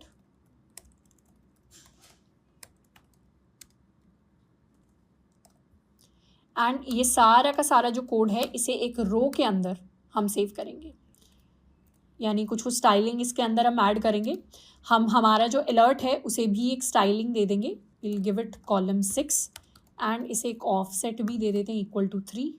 इसे एक बार सेव कर लेते हैं और app.js के अंदर अभी के लिए जब हम रिस्पॉन्स इस तरीके से सेंड कर रहे हैं उसकी जगह मिडलवेयर के अंदर हम रिस्पॉन्स में सेंड करेंगे या इनफैक्ट रेंडर करवाएंगे अपने लिए अपना error.ejs। इसको कर लेते हैं सेव एंड यहाँ पे आ जाते हैं, वापस से आएंगे, रिफ़्रेश करेंगे। इस बार अगर हमारे पास कुछ एरर आ जाता है, इसे ऐड करवा दिया और हमारे पास क्या आ गया, हमारे पास हमारा एक अलर्ट आ गया। अभी अलर्ट के अंदर बाय डिफ़ॉल्ट वही मैसेज है जिसको बूटस्ट्रैप की वेबसाइट से हमने कॉपी किया, पर हम चाहें तो अपना मैसेज जो है, यानी यहाँ पर हमारे ये जो मैसेज है जो एरर के अंदर आता है इसे पास कर सकते हैं। इनफैक्ट हम अपने पूरे एरर को भी पास कर सकते हैं, but let's pass on the message. और error.ejs के अंदर यहाँ पे एक हम h4 हेडिंग क्रिएट कर लेते हैं और इसके अंदर हम लिख देंगे अपना message is equal to our message. अगर हम बूटस्ट्रैप अलर्ट्स के अंदर जाएं तो हम और अलग अलग तरीके के अलर्ट्स क्रिएट कर सकते हैं। अलर्ट्स के अंदर जनरली हम एक हेडिंग भी लिख सकते हैं या हम चाहें तो इस तरीके के सिंबल्स भी ऐड कर सकते हैं। अगर हमें डेंजर का सिंबल ऐड करना है, we can simply add this SVG। Symbol add करने के लिए इसे लिख लेते हैं यहाँ पे एंड अपने h4 को हेडिंग को हम एक क्लास दे सकते हैं, will call it alert heading and इसमें हम दिखाएंगे अपने मैसेज को। इसको कर लेते हैं सेव एंड यहाँ से रिफ़्रेश कर लेंगे, एक अलर्ट क्रिएट करने की कोशिश करेंगे, ऐड किया तो इस तरीके से हमारे पास हमारा अलर्ट आ जाएगा। अभी के लिए ये जो SVG है इसे एक बार हटा देते हैं, रिफ़्रेश करने के लिए वापस से हमें फॉर्म को सबमिट करना पड़ेगा। Add some random data again, add किया तो ये हमारी अलर्ट की हेडिंग आ जाएगी। अब ये तो अलर्ट की हेडिंग आ गई। अब इसके अलावा अगर हमें और एक्स्ट्रा चीज़ें हैं जिनको ऐड करना है, फॉर एग्जांपल H4 की जगह बाद में हम एक पैराग्राफ ऐड करना चाहते हैं और पैराग्राफ के अंदर अगर हमें और इन्फॉर्मेशन ऐड करनी है तो उसके लिए सिंपली हम यहाँ एरर पास कर सकते हैं और एरर से यहाँ पे हम एरर डॉट मैसेज लिख सकते हैं और पैराग्राफ के अंदर हम लिख सकते हैं error dot trace. Save, margin from top हम रख देते हैं =3। वापस जाएंगे, रिफ्रेश किया, रैंडम डेटा हम कुछ एंटर करेंगे, ऐड किया तो इस तरीके से हमारे पास हमारा अलर्ट आ जाएगा। अब मार्जिन फ्रॉम टॉप 3 दे दिया तो थोड़ा सा ऊपर से डिस्टेंस आ गया। अच्छा, स्टैक हमें यहाँ पे लिखना पड़ेगा। तो यहाँ पर क्या हुआ, इस बार हमारा जो एरर है उसके अंदर ये चीज़ तो आई गई, साथ के साथ हमारे पास पूरा का पूरा स्टैक ट्रेस आ गया। स्टैक ट्रेस कहने का मतलब है कि किस तरीके से एरर प्रोपेगेट हुआ, कहाँ से एरर स्टार्ट हुआ, कौन सी लाइन, कौन से डॉक्यूमेंट, कौन सी फाइल से एरर स्टार्ट हुआ और कहाँ कहाँ प्रोपेगेट जाके फाइनली हमारे पास एरर आए। तो हम चाहें तो पूरी की पूरी एरर इन्फॉर्मेशन को भी शो कर सकते हैं, पर जनरली हम वो प्रेफर नहीं करते। जनरली हम क्या प्रेफर करते हैं, इसे हम पैराग्राफ में क्रिएट कर सकते हैं। जनरली हम प्रेफर करते हैं कि सिर्फ मैसेज ही हम शो करें, क्योंकि ज़्यादा कॉम्प्लिकेटेड कि कौन सी फाइल में एरर हमारा शो हुआ या किस तरीके से शो हुआ, वो हमारे यूज़र के लिए ज़्यादा बेनिफिशियल नहीं होगा। इनफैक्ट रेंडर कराने से पहले हम अपना स्टेटस जो है उसे भी सेट कर सकते हैं to our status code dot render, इसको कर लिया सेव। अब अगर हमारे पास कैंसिल, लेट्स सपोज अगर हम /listings की जगह /random के पास जाते हैं तो इस बार हमारे पास सिंपल सा एरर लिख कर आएगा पेज नॉट फाउंड। या अगर हम /listings /abcd, मतलब हमने आईडी के अंदर ABCD लिख दिया, इस तरीके से अगर हमने गलत आईडी भेज दिए तो यहाँ पर लिख कर आ जाएगा cast to object ID failed for value ABCD at path, यानी जो हमने ABCD स्ट्रिंग लिख कर भेजी है उसको _ID के अंदर हमारा जो लिस्टिंग मॉडल है वो कन्वर्ट नहीं कर पा रहा। तो अब एरर्स थोड़े से और बेटर फैशन में, यानी हमारा हेडर भी अब एग्जिस्ट करता है, हमारा फुटर भी एग्जिस्ट करता है, तो बेटर फैशन में हमारे एरर्स हमारे पास लिख कर आ रहे हैं। अब नेक्स्ट हम बात करने वाले हैं स्कीमा वैलिडेशन के बारे में। स्कीमा वैलिडेशन का मतलब है कि अगर हम अपने मॉडल्स के अंदर लिस्टिंग स्कीमा को देखें तो इसमें हमारे पास डिस्क्रिप्शन है, हमारे पास इमेज है, हमारे पास प्राइस है, हमारे पास लोकेशन है। तो ये सारी की सारी चीज़ें इन जनरल एक लिस्टिंग के अंदर होनी चाहिए to make it a proper and valid listing. और अगर हम app.js के अंदर जाएं तो यहाँ पर ये जो पोस्ट राउट है इसके अंदर अभी हमने क्या किया है, अभी हम बस ये चेक कर रहे हैं कि अगर रिक्वेस्ट की बॉडी के अंदर लिस्टिंग नाम की ऑब्जेक्ट नहीं है तभी हम एरर थ्रो करेंगे, बाकी सारे केसेस में हम उसे सेव करवाने की कोशिश कर सकते हैं। बट अगर ऐसा केस हमारे पास आ जाए जिसमें हमने लिस्टिंग ऑब्जेक्ट तो भेजी है, let's suppose we send the listing object, उसके साथ हमने टाइटल भी सेंड कर दिया है, उसके साथ हमने प्राइस भी सेंड कर दिया है, उसके साथ हमने लोकेशन भी सेंड कर दिया है, पर हमने अपना डिस्क्रिप्शन मिस कर दिया है, हमने अपनी कंट्री का नाम मिस कर दिया है। इस तरीके के जो डिफरेंट एरर्स हुए जो इंडिविजुअल फील्ड के ऊपर डिपेंड करते हैं कि हमारी इंडिविजुअल फील्ड है या नहीं है, वो सारे के सारे हम यहाँ पर चेक नहीं कर रहे हैं। हम सिर्फ एक लिस्टिंग को टैकल कर रहे हैं, हम लिस्टिंग के इंडिविजुअल आइटम्स को नहीं देख रहे। लेट्स सपोज अगर हमने कंट्री वाली फील्ड या फिर अगर हमने डिस्क्रिप्शन वाली फील्ड अपने डेटाबेस के अंदर स्टोर करवाने के लिए नहीं भेजी तो उस केस में हमारे पास एरर नहीं आ जाएगा, वो लिस्टिंग ऑटोमेटिकली सेव हो जाएगी। इसे एक बार ट्राई करके देखते हैं। हम हॉपस्कॉच पर जाएंगे और यहाँ पर रिक्वेस्ट की बॉडी के अंदर अभी हमारे पास क्या आ रहा है, अभी हमारे पास आ रहा है जब हमने कुछ नहीं भेजा कि send valid data for listing. पर अगर लिस्टिंग के अंदर हम अपना टाइटल भेज देते हैं, इसे कह देते हैं टाइटल, एंड टाइटल के अंदर हम लिख देंगे sample title. If we go to all listings and यहाँ पर अभी सैम्पल टाइटल 101 नहीं है तो इसे कह देंगे सैम्पल टाइटल 101। हम इसी तरीके से लिस्टिंग के अंदर अपने लिए एक, या इनफैक्ट डिस्क्रिप्शन को हम स्किप कर देते हैं, हम प्राइस भेज देते हैं। प्राइस के अंदर अगर हम भेजते हैं 1800 एंड लिस्टिंग के अंदर हमने अपनी कंट्री को भेज दिया, कंट्री के अंदर हम भेज देते हैं इंडिया, एंड बाकी सारी चीज़ें हम स्किप कर रहे हैं। और इसी तरीके से अगर हम रिक्वेस्ट भेजने की कोशिश करें, हमने सेंड कर दी रिक्वेस्ट, तो उस केस में हमारे पास स्टेटस ओके आ जाता है, स्टेटस ओके आ गया। और कुछ एक्स्ट्रा चीज़ें हैं जो रिटर्न होकर आई हैं। हम चाहें तो इन चीज़ों को व्यू भी कर सकते हैं। तो बेसिकली हमारे पास ये पेज रिटर्न होकर आए रिस्पॉन्स की बॉडी के अंदर, ये हमारी वेबसाइट हमारे पास रिटर्न होके आई है। हम रिफ्रेश करें ऑल लिस्टिंग्स को तो हमारे पास सैम्पल लिस्टिंग 101 आ गई है, बट इसके अंदर काफ़ी सारी क्रूशल इन्फॉर्मेशन है जो मिसिंग है। लोकेशन होनी चाहिए थी, पर क्योंकि अभी कोई वैलिडेशन नहीं है इंडिविजुअल फीड्स के ऊपर, तो बिना लोकेशन को लिखे हुए, बिना डिस्क्रिप्शन को लिखे हुए हम बाकी सारी चीज़ें भी इसके अंदर ऐड कर पा रहे हैं और इसे हम स्टोर कर पा रहे हैं एज अ न्यू लिस्टिंग। पर हम चाहते हैं इंडिविजुअल फील्ड्स के लिए भी हमारी वैलिडेशन अप्लाई हो, तो उस केस में हम क्या करें? तो ऐसी सिचुएशंस को टैकल करने के लिए दो तरीके हैं। पहला तरीका है कि जैसे हमने यहाँ पर लिखा if request dot body dot listing not available, तो थ्रो कर दो एरर। वैसे ही हम यहाँ पर लिख सकते हैं if request dot body dot listing dot, या इनफैक्ट इसे हम यहाँ लिख सकते हैं अगर हमारी न्यू लिस्टिंग के अंदर हमारा जो डिस्क्रिप्शन है वो एग्जिस्ट नहीं करता, तो उस केस में क्या कर दें? तो उस केस में हम एक एरर थ्रो कर दें। इसी को कॉपी कर लेते हैं, तो हम एरर थ्रो कर देंगे। What will be the error? Error will be description is missing. इस तरीके से हमारे पास एरर आ जाएगा। या डिस्क्रिप्शन है पर टाइटल नहीं है, तो टाइटल के लिए हम यहाँ पे एरर सेंड कर सकते हैं, टाइटल इज मिसिंग। या फिर अगर लोकेशन मिसिंग है तो यहाँ पे हम एरर थ्रो कर सकते हैं लोकेशन इज मिसिंग। इसको कर लेते हैं सेव, एंड यहाँ से जाके जब हम दोबारा से इस बार सेंड करेंगे तो इस बार रिस्पॉन्स में आया 400 is our response, but error में हमारे पास क्या आया है? तो इस बार हमारे एरर का स्टेटस कोड है 400, और जो HTML रिस्पॉन्स आया है उसमें हमारे पास डिस्प्ले होकर आ रहा है डिस्क्रिप्शन इज मिसिंग, क्योंकि हमने जो रिक्वेस्ट की बॉडी भेजी थी उसके अंदर इवन तो हमने लिस्टिंग ऑब्जेक्ट भेजा था बट डिस्क्रिप्शन मिस कर दिया। अगर हम डिस्क्रिप्शन ऐड भी कर दें, लेट्स सपोज मैंने कोई डिस्क्रिप्शन ऐड कर दिया यहाँ पर एंड इसके अंदर वैल्यू भेज दी रैंडम डिटेल्स अबाउट लिस्टिंग, और इसे भी अगर सेंड कर दिया तो भी एरर का स्टेटस 400 होगा। क्यों? क्योंकि लोकेशन तो भेजी नहीं, लोकेशन नहीं भेजी। अगर HTML रिस्पॉन्स को देखें तो यहाँ लिखा रहा है लोकेशन इज मिसिंग। पहला तरीका तो ये होगा कि हम इसी तरीके से सारे की सारी फील्ड्स के लिए इफ लिखें और वहाँ से एक नई एरर को इंडिविजुअल मैसेज के साथ थ्रो करें। अब ये जो तरीका है इसमें काफ़ी, एक तो हमारा एफर्ट बहुत ज़्यादा लगेगा, सेकेंडली कल को हो सकता है हमारे पास बहुत सारे मॉडल्स हों, तो क्या हर एक मॉडल के लिए हम इतनी सारी इफ कंडीशंस को लिखेंगे?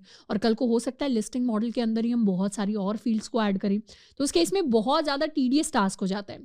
तो इस टास्क को और बेटर तरीके से इम्प्लीमेंट करने के लिए हम एक टूल यूज़ करेंगे विच इज़ कॉल्ड जॉय।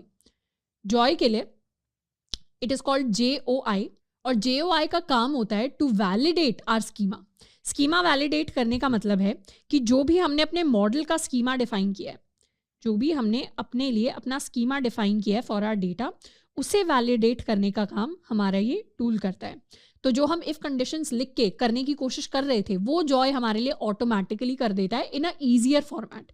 तो इसीलिए हम इसे यूज़ करने वाले हैं। इसको यूज़ करने के लिए हम सबसे पहले तो इसे रिक्वायर करते हैं, पहले हमें इसे इंस्टॉल करना पड़ेगा because Joi is actually an NPM पैकेज। अगर हम NPM पर जाएं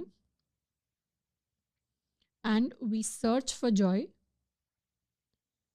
तो ये ऑब्जेक्ट स्कीमा वैलिडेशन के लिए यूज़ होता है। It is the most powerful schema description language and data validator for JavaScript. तो सिर्फ एक्सप्रेस के लिए नहीं, इन जनरल जावास्क्रिप्ट के अंदर अगर हम कुछ और भी कर रहे हैं तो उसके लिए भी हम इसे यूज़ कर सकते हैं। सबसे पहले इसे इंस्टॉल कर लेंगे। इंस्टॉल करने के लिए let's stop our server and install it. तो हमारे पास जॉय आ गया होगा। चाहें तो अपने सर्वर को हम रीस्टार्ट कर सकते हैं, एंड रीस्टार्ट करने के बाद सबसे पहले हम क्या करते हैं, सबसे पहले जॉय की हेल्प से हम स्कीमा डिफाइन करते हैं।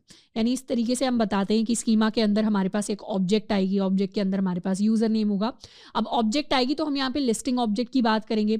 हम यूज़र नेम नहीं रिक्वायर कर रहे होंगे, हमारे लिए टाइटल आएगा, डिस्क्रिप्शन आएगा, लोकेशन आएगी। इन्होंने एग्जाम्पल लिया कि यूज़र नेम आएगा, पासवर्ड आएगा, एक्सेस टोकन आएगा, और उनकी उन्होंने डिटेल्स बता दी हैं कि मिनिमम इतनी लेंथ होनी चाहिए, मैक्सिमम इतनी लेंथ होनी चाहिए, रिक्वायर्ड होना चाहिए यूज़र नेम।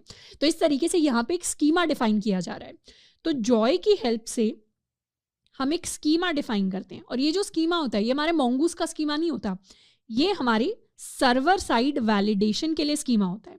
अभी तक हमने क्लाइंट साइड वैलिडेशन तो कर ही ली। कैसे की? फॉर्म फॉर्म के अंदर हमने क्लाइंट साइड वैलिडेशन कर ली, हमने एरर हैंडलिंग भी कर ली, पर सर्वर साइड वैलिडेशन के लिए यानी स्कीमा वैलिडेशन के लिए हम अपने टूल को यूज़ कर रहे हैं जिसका नाम है जॉय। तो कैसे वैलिडेट करना है उसके लिए हम एक और अलग से सर्वर साइड के लिए स्कीमा डिफाइन करेंगे, तो उसे डिफाइन कर लेंगे और वो ऑटोमेटिकली हमारे लिए वैलिडेट होगा।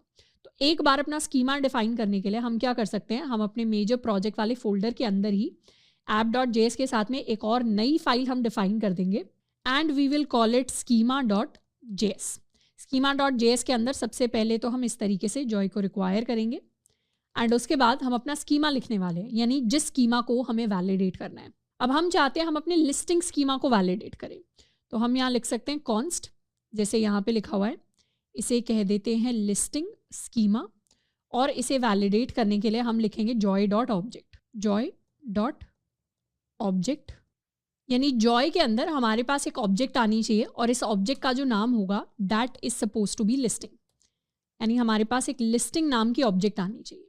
अब इस लिस्टिंग नाम के ऑब्जेक्ट के अंदर कुछ और पैरामीटर्स होंगे, यानी लिस्टिंग नाम के ऑब्जेक्ट के अंदर क्या क्या होगा, स्कीमा के अंदर ये जो लिस्टिंग है ये जॉय के अकॉर्डिंग, यानी हमारी स्कीमा वैलिडेशन के अकॉर्डिंग एक ऑब्जेक्ट होनी चाहिए और ये रिक्वायर्ड होनी चाहिए।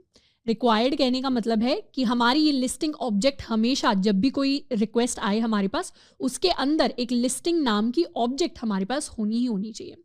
उसके बाद इस ऑब्जेक्ट के अंदर क्या क्या पैरामीटर्स होने चाहिए, ऑब्जेक्ट के अंदर हमारे पास टाइटल होना चाहिए। टाइटल क्या होना चाहिए, टाइटल का टाइप हमारे पास स्ट्रिंग होना चाहिए और टाइटल भी हमारे पास रिक्वायर्ड होना चाहिए। तो ये हमने एक कंडीशन लिख दी अपने टाइटल के लिए। इसी तरीके से अगर हम डिस्क्रिप्शन की बात करें तो डिस्क्रिप्शन भी यहाँ पे आ जाएगा हमारा डिस्क्रिप्शन भी एक स्ट्रिंग होनी चाहिए, रिक्वायर्ड होना चाहिए।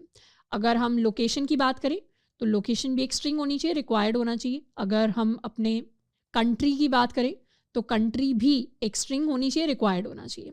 अगर हम प्राइस की बात कर रहे हैं तो प्राइस हमारे लिए एक वैलिड नंबर होना चाहिए, तो इसके लिए हम लिख सकते हैं नंबर। ये अगर हमें डिफरेंट टाइप्स के बारे में देखना है तो यहाँ पे हम डॉक्यूमेंटेशन जाके पढ़ सकते हैं, तो हम और डिटेल में जॉय के बारे में पढ़ सकते हैं। वरना बेसिक यहाँ से हमें पता चल रहा है अल्फा न्यूमेरिक या स्ट्रिंग या नंबर, इस तरीके के बेसिक टाइप्स ही हैं जो हम यहाँ पे यूज़ कर सकते हैं। अब अगर हम इमेज की बात करें तो जो हमारी इमेज है वो होनी तो चाहिए स्ट्रिंग टाइप की, पर वो ज़रूरी नहीं है रिक्वायर्ड हो, लेकिन यहाँ पर हम अलाउ कर सकते हैं for empty string and for null values, यानी जो हमारी इमेज है वो एम्प्टी भी हो सकती है और चाहे तो उसके अंदर नल वैल्यू भी हम भेज सकते हैं, क्योंकि एट द एंड हमारा जो मोंगूज है वो एक डिफॉल्ट वैल्यू इमेज के अंदर, इमेज लिंक के अंदर स्टोर करवा देगा। इसके अलावा हम एक और कंडीशन सेट कर सकते हैं कि जो हमारा प्राइस है इवन तो वो एक नंबर होना चाहिए पर वो नेगेटिव नंबर ना हो, तो उसके लिए हम सेट कर सकते हैं कि हमारी जो मिनिमम वैल्यू हो प्राइस की that should be equal to 0। तो इस तरीके से कुछ कंडीशन सेट की जा सकती हैं और ये जो लिस्टिंग स्कीमा है इसे हम यहाँ से एक्सपोर्ट कर देते हैं। तो ये इसे लिख देते हैं module.exports.listing schema is equal to this, इसको कर लेते हैं क्रॉस, error.ejs को भी क्रॉस एंड इस स्कीमा को यहाँ पे कर लेते हैं रिक्वायर। तो कॉन्स्ट हमारा जो लिस्टिंग स्कीमा है इसे रिक्वायर करने के लिए हम लिख सकते हैं require./schema.js एंड अभी बस इस लिस्टिंग स्कीमा को हमने लिखा है, रिक्वायर किया है, पर इसे एक्चुअली यूज़ करने के लिए एक बार अपने क्रिएट राउट के अंदर आ जाते हैं और यहाँ पर ये जो सारी की सारी इफ़ कंडीशंस हमने लिखी हैं इनको हम हटा सकते हैं क्योंकि अब इनकी ज़रूरत नहीं है। अब एक सिंगल वे में हम ये सारी की सारी कंडीशंस को चेक करने वाले हैं। कैसे चेक करेंगे, हम सिंपली लिखेंगे लिस्टिंग स्कीमा डॉट वैलिडेट और इसके अंदर सेंड कर देंगे रिक्वेस्ट डॉट बॉडी को। रिक्वेस्ट डॉट बॉडी को इसके अंदर सेंड करने का मतलब है कि जो हमने लिस्टिंग स्कीमा क्रिएट किया है जॉय के अंदर, उसके अंदर हम चेक कर रहे हैं कि जो भी स्कीमा के अंदर कंडीशंस हमने डिफाइन किए, कंस्ट्रेंट्स जो डिफाइन किए हैं, क्या रिक्वेस्ट डॉट बॉडी उन सारी कंडीशंस को सेटिस्फाई कर रही है, क्या रिक्वेस्ट डॉट बॉडी उन कंडीशंस के बेसिस पे वैलिडेट हो पा रही है, और जो भी हमारे पास रिजल्ट आएगा, इट्स कॉल इट रिजल्ट, उस रिजल्ट को यहाँ पर हम प्रिंट करवा देंगे। तो कंसोल डॉट लॉग हम यहाँ प्रिंट करवा देंगे अपना रिजल्ट। इसको एक बार करते हैं सेव एंड यहाँ से एक बार दोबारा से रिक्वेस्ट भेजने की कोशिश करते हैं। हमने रिक्वेस्ट सेंड कर दी, इस बार हमारे पास we got a 200 response and result में हमारे पास क्या आया, रिजल्ट में हमारे पास इवन दो हमने जो वैल्यूज़ भेजी थी सैम्पल टाइटल 1800 इंडिया, ये सारी की सारी डिटेल्स ऐड हो गई। अगर हम ऑल लिस्टिंग्स पर जाएंगे तो लास्ट में हमने जो भेजने की कोशिश करी थी ये ऐड हो गया रैंडम डिटेल्स, पर इसके अंदर लोकेशन मिसिंग है, पर वो हमारे जॉय ने आइडेंटिफाई की है प्रॉब्लम। वो जो लोकेशन मिसिंग वाली पूरी की पूरी चीज़ है उसे उसने प्रिंट करवाया। मतलब जॉय ने हमें एक वैलिडेशन एरर दिया है that the listing location is required. मतलब लिस्टिंग के अंदर लोकेशन होनी चाहिए थी, वो रिक्वायर्ड है पर वो आपने भेजी नहीं। तो जॉय ने क्या किया, एरर को डिटेक्ट किया। एक और एग्जाम्पल देख लेते हैं। अगर हम यहाँ से सारी लिस्टिंग को ही डिलीट कर दें, लिस्टिंग के अंदर हमने कुछ वैल्यू भेजी नहीं और अब इसे सेव करवाने की कोशिश करें, इवन दो हमारे पास 500 इंटरनल एरर आया है, बट यहाँ पर वैलिडेशन एरर जॉय का भी आ गया है which says listing is required, कि लिस्टिंग ही तो ऐड करनी थी डेटाबेस के अंदर, उसको तो आपने सेंड ही नहीं किया। तो जॉय क्या कर रहा है, एरर्स को आइडेंटिफाई कर रहा है कि क्या क्या चीज़ें मिसिंग हैं यहाँ से। अगर हम टाइटल ही मिस कर देते हैं, for example request dot body के अंदर हम यहाँ पर भेजते हैं लिस्टिंग और हमने डायरेक्टली डिस्क्रिप्शन भेज दिया, हमने टाइटल नहीं भेजा। इसको कह देते हैं स्मॉल डिस्क्रिप्शन, और इसे अगर हमने सेंड किया तो 500 इंटरनल एरर तो आया ही। क्या आया एरर के अंदर, एरर के अंदर हमारे पास आया listing validation failed, title path title is required, और यहाँ पर हमारे पास प्रिंट होकर आया listing dot title is required. तो ये जो एरर प्रिंट हो रहा है ये तो हमारा अलग एरर है, ये हमारा जॉय का एरर नहीं है, ये बेसिकली मोंगूस की वजह से आया है। इनफैक्ट हम डिफरेंस भी देख सकते हैं। डिफरेंस ऐसे देखेंगे कि यहाँ अगर मैंने टाइटल भेज दिया पर डिस्क्रिप्शन नहीं भेजा, स्मॉल टाइटल इसको कह देते हैं, सेंड किया तो एरर में हमारे पास आया इस तरीके की कुछ चीज़ें हमारे पास आ रही हैं, काफ़ी सारा डेटा प्रिंट होकर आया, पर यहाँ वैलिडेशन में आया लिस्टिंग डिस्क्रिप्शन इज रिक्वायर्ड। तो जॉय हमारा वर्क कर रहा है, जॉय ने रिजल्ट जो है उसके अंदर प्रिंट करवाया। अब जॉय के रिजल्ट में काफ़ी सारी चीज़ें हैं, जॉय के रिजल्ट में वैल्यू भी है, जॉय के रिजल्ट में एरर भी है, पर हमें तो ये एरर इसी से ज़्यादा मतलब है क्योंकि एरर हैंडलिंग हम कर रहे हैं। तो यहाँ अगर हमारे रिजल्ट के अंदर एरर एग्जिस्ट करता है तो उस केस में हम क्या करेंगे, उस केस में हम एक नया एरर थ्रो कर देंगे। इनफैक्ट यहाँ से हम थ्रो कर देंगे न्यू एक्सप्रेस एरर, और इस एक्सप्रेस एरर के अंदर हम स्टेटस कोड रख सकते हैं 400, एंड यहाँ से हम सेंड कर सकते हैं अपना रिजल्ट डॉट एरर। तो पूरा का पूरा मैसेज हम सेंड कर देंगे। इस बार दोबारा अगर हमने सेंड करने की कोशिश की तो हमारा जो रिस्पॉन्स आएगा, रिस्पॉन्स के अंदर आ रहा है validation error listing description is required, यानी ये जो एरर है ये हमारा जॉय की वजह से आया है। और यहाँ पे स्टेटस कोड भी हमें दिख रहा है विच इज़ इक्वल टू 400, मतलब हमने एक बैड रिक्वेस्ट सेंड करने की कोशिश की है। तो अगर हमारे रिजल्ट के अंदर कोई एरर आता है तो जॉय क्या करेगा, जॉय रिजल्ट का एरर हमारे लिए सेंड करके हमें दे देगा। तो इस तरीके से जॉय ने क्या किया, इंडिविजुअल फील्ड्स के ऊपर वैलिडेशन को अप्लाई कर दिया। अब नेक्स्ट हम बात करने वाले हैं कि जो भी हमने स्कीमा के वैलिडेशंस डिफाइन किए उनको एक मिडलवेयर की फॉर्म में हम कैसे कन्वर्ट कर सकते हैं। अब इन्हें एक मिडलवेयर की फॉर्म में कन्वर्ट करने के लिए जितना भी पार्ट जॉय से रिलेटेड है, इस सारे पार्ट को हम क्या करेंगे, इसे एक फंक्शन की फॉर्म में हम कन्वर्ट करेंगे। हम एक फंक्शन बनाने वाले हैं, इसे हम नाम दे देते हैं वैलिडेट लिस्टिंग। यहाँ पे एक फंक्शन बना लेते हैं कॉन्स्ट वैलिडेट लिस्टिंग नाम का हमारे पास फंक्शन होगा। इसके अंदर एक रिक्वेस्ट आएगी, एक रिस्पॉन्स आएगी, एक हमारे पास नेक्स्ट आएगा। अब ये जितना भी कोड हमने यहाँ पर लिखा था अपने पोस्ट के अंदर, इसे यहाँ से कर लेते हैं कॉपी, एंड नॉर्मल सारी चीज़ें हम रख रहे होंगे, इस कोड को यहाँ पर ले आते हैं। सबसे पहले हम क्या करेंगे, लिस्टिंग स्कीमा के ऊपर वैलिडेट करेंगे अपनी रिक्वेस्ट की बॉडी को, एंड जो भी उसमें से रिजल्ट आएगा, रिजल्ट से हम अपना एरर निकाल लेंगे। रिजल्ट से जैसे ही हमने एरर निकाल लिया तो हमारे पास एरर आ गया। अब हम चेक कर सकते हैं कि अगर हमारे पास कोई एरर आया है तो उसके लिए हम एक न्यू एक्सप्रेस एरर को थ्रो कर सकते हैं, और अगर ऐसा नहीं हुआ, मतलब अगर कोई और एरर नहीं आया, तो उसके लिए हम अपने नेक्स्ट को कॉल कर सकते हैं। इसको कर लेते हैं सेव। तो ये हमारा जनरल फॉर्मेट हो गया, और यहाँ पर वैलिडेट लिस्टिंग को हम एज अ मिडलवेयर पास कर सकते हैं। तो सबसे पहले वैलिडेट लिस्टिंग कॉल होगा। तो यहाँ पर क्या होगा, सबसे पहले अगर इस राउट के ऊपर रिक्वेस्ट आएगी तो पहले वैलिडेट किया जाएगा लिस्टिंग को, तभी हम आगे का जो काम है वो कर रहे होंगे। सिमिलरली अगर हम अपडेट राउट को भी कॉल करवाते हैं तो इसमें भी पहले हम अपनी लिस्टिंग को वैलिडेट करेंगे, या इसे वैलिडेट लिस्टिंग कह देते हैं।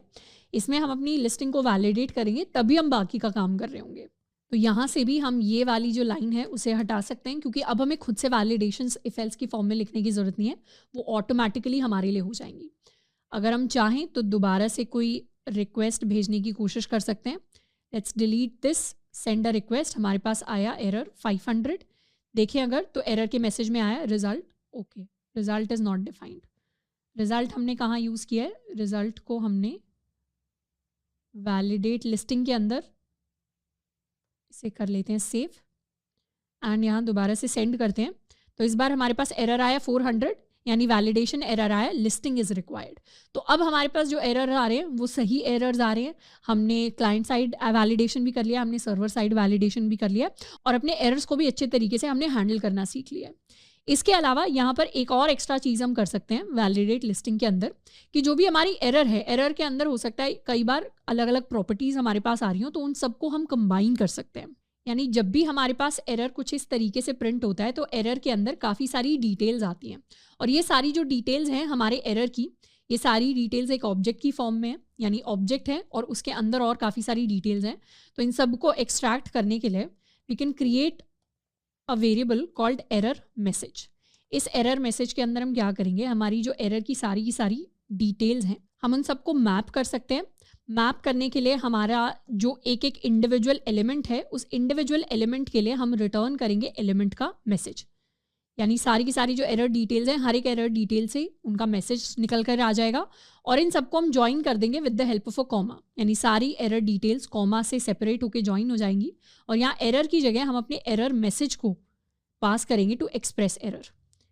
इसे अब कर लेते हैं एक बार रीसेंड किया, इस बार देखेंगे तो लिस्टिंग इज़ रिक्वायर्ड। तो इस तरीके से अगर हमारे पास एडिशनल डिटेल्स आती हैं कभी एरर मैसेज के साथ, तो हम उन सारी डिटेल्स को कॉमा से सेपरेट करके अपने लिए प्रिंट करवा सकते हैं। तो आई होप कि इस पार्ट के अंदर जितना भी हमने वैलिडेशन को, एरर हैंडलिंग को इम्प्लीमेंट किया अपने प्रोजेक्ट के अंदर, वो सब हमें समझ में आया होगा। तो यहाँ तक हमारे प्रोजेक्ट का फेज़ 1 कंप्लीट होता है। इसके बाद नेक्स्ट हम स्टार्ट करेंगे अपने फेज़ 2 के साथ, जिसके अंदर हम और कॉन्सेप्ट सीखेंगे बैकएंड से रिलेटेड एंड साथ के साथ नए मॉडल्स, नए स्कीमास को क्रिएट करेंगे।